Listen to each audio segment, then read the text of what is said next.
তেল বিক্রির কমিশন ন্যূনতম ৭% করা সহ ১০ দফা দাবিতে বাংলাদেশ পেট্রোল পাম্প ও ট্যাঙ্ক লরি মালিক ঐক্য পরিষদ আধা বেলা ধর্মঘটের ডাক দিয়েছে। এ বিষয়ে বিস্তারিত জানাতে রাজশাহীর মহানগরীতে আছেন সহকর্মী সাইফুর রহমান রকি। যাচ্ছি তার কাছে। তেল বিক্রির কমিশন ৭% বৃদ্ধিসহ ১০ দফা দাবিতে রাজশাহীতে ট্যাঙ্ক লরি মালিক সমিতি, পাম্প মালিক সমিতি তারা আজকে সকাল ৬টা থেকে দুপুর ২টা পর্যন্ত পাম্পে কোনো ধরনের তেল দিচ্ছেন না এবং পাম্পে এই তেল দেয়া বন্ধ রাখার কারণে সাধারণ যেসব যাত্রী আছেন, বিশেষ করে বিভিন্ন যানবাহন চালক আছেন, তারা কিন্তু চরম বেকায়দার মধ্যে পড়েছেন। তারা যেটি বলছেন যে আসলে এভাবে হঠাৎ করেই আসলে পাম্প বন্ধের ঘোষণায় তারা কিন্তু তাদের যে বিভিন্ন গন্তব্যস্থল তারা কিন্তু সেখানে যেতে পারছেন না। অনেকের মোটরসাইকেল বা গাড়িতে কিন্তু আগে থেকে তেল নেওয়া নেই, যে কারণে তারা চরম বেকায়দার মধ্যে পড়েছেন। তারা যে 10টি দফা দাবি জানিয়েছেন, এর মধ্যে অন্যতম যে দাবিগুলো আছে সেই দাবিগুলো হচ্ছে খোলা ঘর বা স্থান থেকে অবৈধভাবে মেশিন স্থাপন করে জ্বালানি তেল বিক্রি করা হয় সেটি বন্ধ করতে হবে।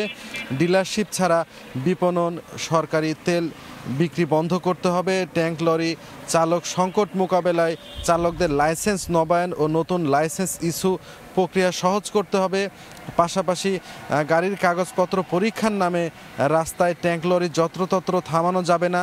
তেলের ডিপোর গেটে কাগজপত্র পরীক্ষার সরকারি যে সিদ্ধান্ত সেটি বাস্তবায়ন করার এবং আন্তজেলা রুট পারমিট ইস্যু করার দাবি জানানো হয়েছে এই 10টি দফা দাবির মধ্যে। পাশাপাশি আরও যে দাবিগুলো রয়েছে, পেট্রোল পাম্প ও ট্যাঙ্ক লরি মালিক ঐক্য পরিষদের দাবিগুলোর মধ্যে সহজ অধিদপ্তরের যে ইজারা ভূমির মাসুল আগের মতো বহাল রাখা, নবায়নকালীন সময়ে নির্ধারিত ইজারা মাসুলের পে অর্ডার সহ আবেদন নির্বাহী প্রকৌশলীর অধিদপ্তরে জমা দিলে সেটিকে নবায়ন হিসেবে গণ্য করা, বিএসটিআর পূর্বের নিয়ম অনুযায়ী ডিসপেন্সিং ইউনিট স্ট্যাম্পিং ও পরিমাপ যাচাই কার্যক্রম পরিচালনা, underground tank lorry calibration, dip rod পরীক্ষণ ফিস ও নিবন্ধন প্রথা বাতিল সহ এই 10টি দফায় দাবি এখানে মূলত জানানো হয়েছে। এই দাবিগুলোর যদিও তারা 12 দিন আগে অর্থাৎ 12ই মে তারা ঢাকায় সংবাদ সম্মেলন করে 12 দিনের আলটিমেটাম দিয়ে দাবিগুলো করেছিলেন এবং এই দাবিগুলো করার ফলে কিন্তু তারা এই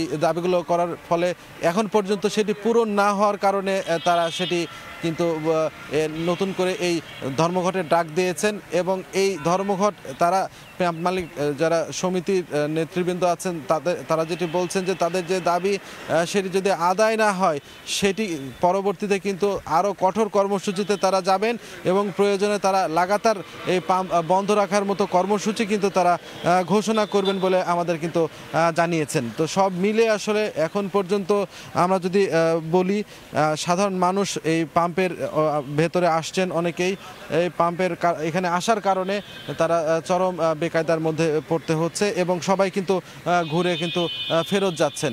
আমরা যেটি দেখতে পাচ্ছি যে সাধারণ যে মানুষজন আছেন তারাও আসছেন, তারাও এই পূর্ব নির্ধারিত যে আসলে কোনো ধরনের পূর্ব নির্ধারিত যে আগে ভাগে কোনো ঘোষণা না দেওয়ায় এই বেকায়দার মধ্যে পাম্প মালিকরা ফেলেছেন, এমনটাই আসলে তারা দাবি করছেন। তো এই ছিল আমার কাছে রাজশাহী থেকে সর্বশেষ। সরাসরি যুক্ত ছিলাম রাজশাহী থেকে।